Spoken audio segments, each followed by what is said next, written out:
Is the island's tourism industry performing at optimum?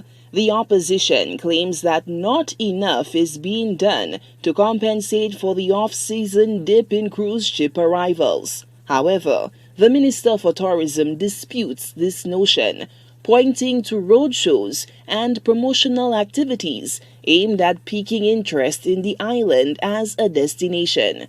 President of the St. Lucia Hotel and Tourism Association, Slhta, Paul Collymore, was asked to opine on the sidelines of the Tourism Advisory Committee. As a key stakeholder in the industry, can you just tell us what our numbers been looking like thus far? Because we're hearing that enough isn't being done, especially in the off-season. Can you just give us some insight into that? Yeah, I think for us, we have heard from a number of our members, that is within the tourism service providers, and then also within the accommodation sector. A lot of them have been reporting pre-pandemic level of business activity.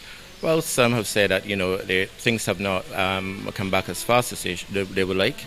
What we do know is that the cruise and the yachting sector is still, struggling, and we remain cautiously optimistic for a positive, and I would say we're looking forward to the winter season for cruise. Collymore says the pandemic has wrought new challenges on the sector, with some properties and accommodation providers navigating these obstacles easier than others.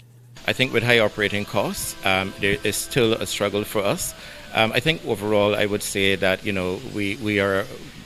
we're doing pretty good when we compare it to 2021. And when we look at 2019, again, some of us have returned to those pre-pandemic levels of business activity. But again, business coming out of all of our key source markets with airlift, from what we can see based on the level of activity within the accommodation sector, it is looking very optimistic. Key source markets continue to relax protocols, making travel more appealing to would-be holidaymakers who were bogged down by pandemic lockdowns and restrictions. Collymore says this bodes well for tourism arrivals. And the removal of protocols within the source markets, and certainly specifically to the U.S. market, we have actually seen it that has been really positive, and I think it will help us now that as we go into the carnival season and beyond, and again we look forward to the last quarter of the year, which is between October, November and December, and when we look to the festive period, I think it is all good. I think the removal of the protocols in all of the source markets is really helping us to build the base for 2023. Tourism stakeholders are optimistic that the continued marketing and promotion of the island in emerging and key source markets will redound to the benefit of the vital tourism sector. Slhta Alfred, HCS News Force.